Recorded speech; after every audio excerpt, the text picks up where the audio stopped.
والسعيد في هذه الدنيا الإخوة من عرف حقيقة الدنيا، عرف أن هذه الدنيا متاع. يا قوم إنما هذه الحياة الدنيا متاع وإن الآخرة هي دار القرار. يفكر دائما في أنه ما خلق في هذه الدنيا حتى يأكل ويشرب ويلعب ويلهو. أفحسبتم أنما خلقناكم عبثا وأنكم إلينا لا ترجعون. ما خلقت إلا لأمر جليل وما خلقت الجن والإنس إلا ليعبدون. هذه الدنيا امتحان وابتلاء ليبلوكم أيكم أحسن عملا. فيكون همك في هذه الدنيا أن أكون عبدا لله، أن أحقق أعلى درجات العبودية، الإحسان، أن تعبد الله كأنك تراه، فإن لم تكن تراه فإنه يراك. فلا تنشغل بشهوات الدنيا وملذاتها وزهرتها، وإنما تقبل على ما ينفعك عند الله. كما قال النبي صلى الله عليه وسلم لعبد الله بن عمر رضي الله عنهما: كن في الدنيا كأنك غريب أو عابر سبيل.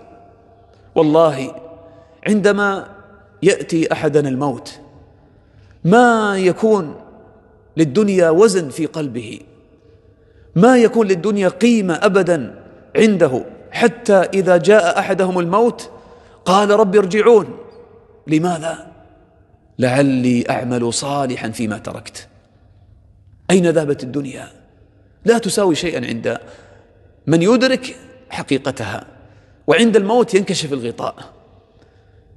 تصبح قيمة كل الأشياء الثمينة في حياتك صفر. لو يقال لمن على فراش الموت: نعطيك هذه العمارة التي تساوي ملايين، أو هذه السيارة التي تساوي مئات الآلاف، يقول: لا أريد من الدنيا شيئا. رب ارجعون لعلي أعمل صالحا فيما تركت. يتمنى أن يصلي ركعتين، يتمنى أن يسبح، يتمنى أن يهلل، يتمنى أن يقرأ القرآن، أن يذكر الله. فاعمل قبل أن يأتيك الموت. رب ارجعون لعلي أعمل صالحا فيما تركت. كلا إنها كلمة هو قائلها ومن ورائهم برزخ إلى يوم يبعثون. من ورائهم برزخ، حياة برزخية طويلة إلى يوم يبعثون، وهناك تجد ما قدمت في حياتك. ولهذا رأى بعض الصالحين الموتى في منامه يقولون: أيها الأحياء، ما عندكم أكثر من الغفلة، وما عندنا أكثر من الحسرة. مر أبو هريرة على قبر فقال: ركعتان إلى هذا أحب إلي من بقية دنياكم. وجاءت سكرة الموت بالحق، ذلك ما كنت منه تحيد. ونفخ في الصور، ذلك يوم الوعيد. وجاءت كل نفس معها سائق وشهيد. لقد كنت في غفلة من هذا فكشفنا عنك غطاءك فبصرك اليوم حديد. إلى متى نغفل الإخوة؟ اقترب للناس حسابهم وهم في غفلة معرضون. ألهاكم التكاثر حتى زرتم المقابر. عندما يدخل الإنسان قبره ويعاين الآخرة، يعاين الملائكة الذين يسألونه: من ربك؟ ما دينك؟ من نبيك؟ يعلم أنه ما يثبته إلا عمله صالح، ما يؤنسه في قبره لا أب ولا أم ولا صديق ولا شفيق ولا وظيفة ولا ملك ولا جاه ولا شيء. ما يؤنسك في قبرك إلا عملك الصالح. المؤمن يثبته الله ويفرش قبره من الجنة، ويفتح له باب إلى الجنة ويأتيه من روحها ونعيمها، ويفسح له في قبره مد بصره، ويأتيه رجل حسن الوجه حسن الثياب طيب الريح، يقول: أبشر بالذي يسرك، هذا يومك الذي كنت توعد.